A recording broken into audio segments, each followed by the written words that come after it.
Tentunya mohon untuk tidak menyebutkan nama dan identitas dalam percakapan ini karena percakapan ini saya naikkan dalam konten YouTube. Bagaimana Mbak E? Oh iya, gini.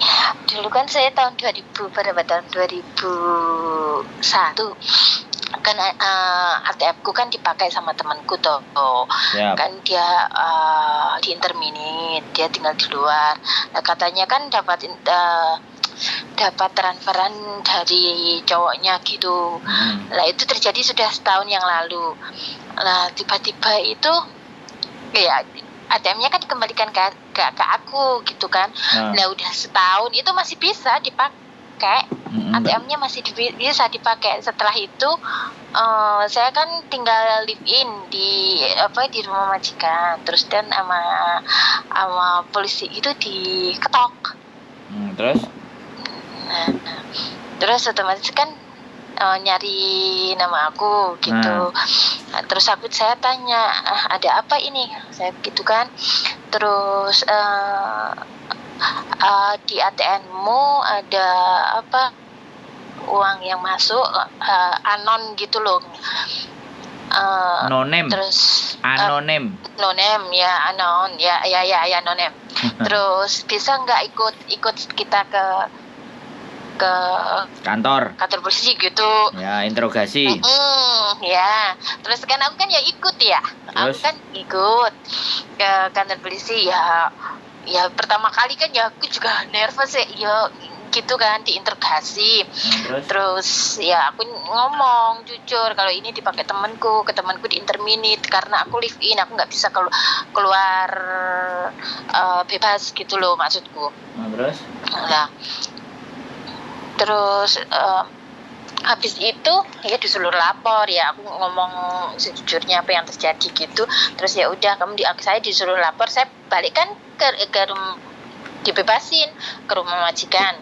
Nah saya sempat tanya ke polisi, bisa nggak dengan kejadian ini saya masih bisa nggak keluar masuk Hong Kong, saya bilang gitu kan. Terus? Oh masih bisa gitu, masih bisa, nggak masalah, bilang gitu. Lah bosku juga begitu, pernah tanya bisa nggak ini keluar masuk Hong Kong masian gitu, masih bisa, nggak masalah gitu katanya si polisi. Ya udah, terus sama bosku gini, takutnya kan ada apa-apa karena aku kan Mei gitu kan mau ada pernikahan gitu loh maksudnya. Dulu alasannya. Terus ya udah, gimana kalau kamu pulang dulu, dibilang gitu kan. Karena saya juga ketakutan toh nanti mungkin aku di penjara atau apa, kita kan nggak tahu. Itu kan pertama kali aku kerja di situ 8 tahun ya. 8 tahun itu punya ATM itu juga udah 8 tahun itu. Jadi sekali itu aku juga takut, keluarga aku juga takut. Ya udah pulang aja kalau memang bisa pulang. Lah waktu itu saya bosku bilang gini, aku juga nggak ngerti ya apa nanti, tapi kalau kamu berani coba kamu nanti kamu libur, kamu beli tiket, kita beli tiket gitu loh, kamu pulang. Nanti aku nggak tahu kalau di imigrasi kamu lolos apa enggak. Nanti aku takutnya kamu berani nggak nanti kalau terjadi sesuatu sama kamu, kalau kamu di ini sama polisi terus ditangkap, dimasukkan penjara gitu kan, ngomongnya bosku. Ya udahlah, saya coba. Iya, aku bilang gitu. Terus sama bosku dibelikan tiket. Lah kita sudah tanda tangan beli kontrak itu, tapi sewaktu aku ke imigrasi itu sama bosku belum dikasih ke imigrasi. Terus dibilang nanti kalau kamu sudah aman sampai Indonesia kamu kasih tahu aku ya, dia bilang gitu. Nanti suratnya beli kontrak aku akan kasih ke imigrasi setelah kamu sampai Indonesia, dia bilang gitu. Tapi waktu aku nyebrang ke mana itu, ke imigrasi, aman, sampai Indo nggak ada masalah. Terus aku tanya bosku, itu nyari nggak waktu, harusnya kan saya lapor kan, tapi kan saya sudah di Indonesia. Bilang, dicari nggak aku, karena kan aku juga nggak lapor. Nggak ada yang dari kamu, bilang gitu. Terus ini nih akan dampak kena blacklist apa enggak gitu loh. Terus kasusnya gimana itu saya? Udah. Iya. Ganti saya yang ngomong ya. Iya, oke. Waktu sampean dibawa ke kantor polisi, sampean ditanyain apa aja? Ya sekedar kau bisa dipinjam temanmu gitu, ya kan? Kamu jangan takut, dia bilang gitu. Ini kita tahu kok ini pelakunya bukan kamu, gitu kan? Kamu jangan takut, kita cuma kesalahanmu itu kenapa kamu minjamin ATM itu ke teman kamu, dibilang gitu aja sih. Kita pengen tahu apa yang terjadi, bilang gitu aja sih. Terus ya diintegrasi, ditanyain kok bisa sampai ke tanganmu itu bagaimana, ke tangannya temanmu itu bagaimana, gitu aja sih. Ya nggak ada masalah. Kalau dinamakan blacklist itu sampean masuk penjara. Jadi kasus yang sampean masuk penjara, mencuri, dan benar-benar di penjara itu baru bisa dikatakan blacklist. Tapi kalau kayak gitu kan nggak apa-apa. Karena memang sekarang marak. Penjualan ATM dan rekening. Makanya kan teman-teman, makanya kenapa kemarin kalau sampai nonton konten saya kan ada di tempatnya polisi itu, di channel YouTube saya itu kan aku sudah ketakutan itu. Jadi kita ke tempat polisinya ingin menyampaikan atau kampanye ke teman-teman Indonesia, karena kasusnya ini 17 orang Indonesia itu sekarang ditahanan gara-gara itu. Jadi ada 17 orang kita, orang Indonesia itu kan itu 10 tahun penjaranya. Laundry. Makanya kan dia campaign karena mayoritas korbannya yang digunakan untuk bertransaksi itu kan akunnya domestic helper, teman-teman.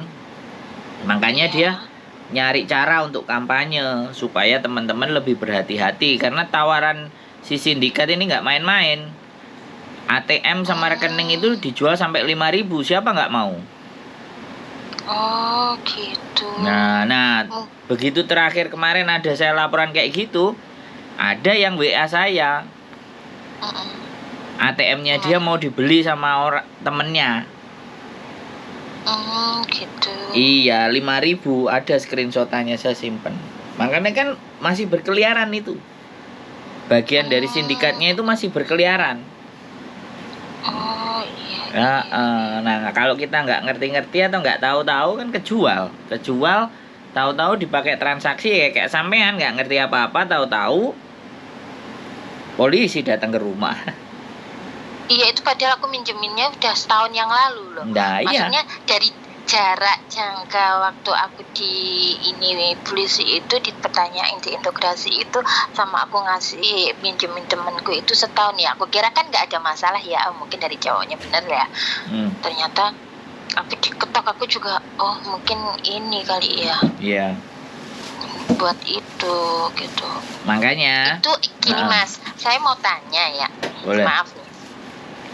Apakah saya masih bisa seandainya aja proses lagi ke situ gitu, ada masalah nggak ya Pak? Ya kalau menurut saya ya enggak, wong sampean di kantor polisi dikasih tahu nggak apa-apa, kamu nggak ada masalah kan kayak gitu, jadi kan ya nggak ada masalah. Tapi kan aku harus lapor tiap bulan. Iya, begitu sampean keluar. Ini bedanya Indonesia sama Hong Kong. Begitu sampean keluar, polisi nggak nyari sampean lagi karena dia tahu data sampean itu sudah keluar dari Indonesia, dari Hong Kong. Oh gitu. Loh iya no. Orang saya kemarin ngelaporin ada anak yang bawa lari uang-uang apa namanya? Kalau nggak salah itu investasi itu sebesar 300.000 Hong Kong dolar. Polisi tuh tahu kalau dia di Indonesia. Dia lagi nggak di Hong Kong, dicek. Terus rekeningnya dia, jumlah uangnya dicek juga bisa tahu, Mbak.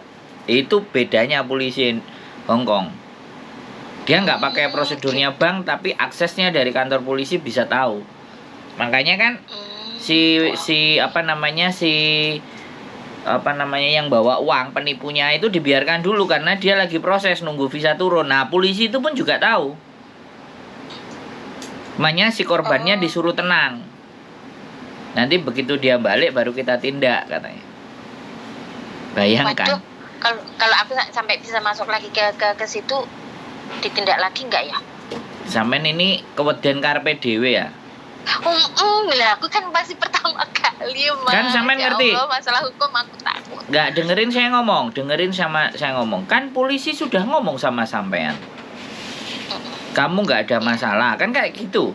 Kamu nggak usah khawatir. Kamu cuman kita mintain informasi. Iya kan? Nama temennya sampean yang minjem ATM itu aja ketahuan mungkin sama polisinya. Karena kenapa?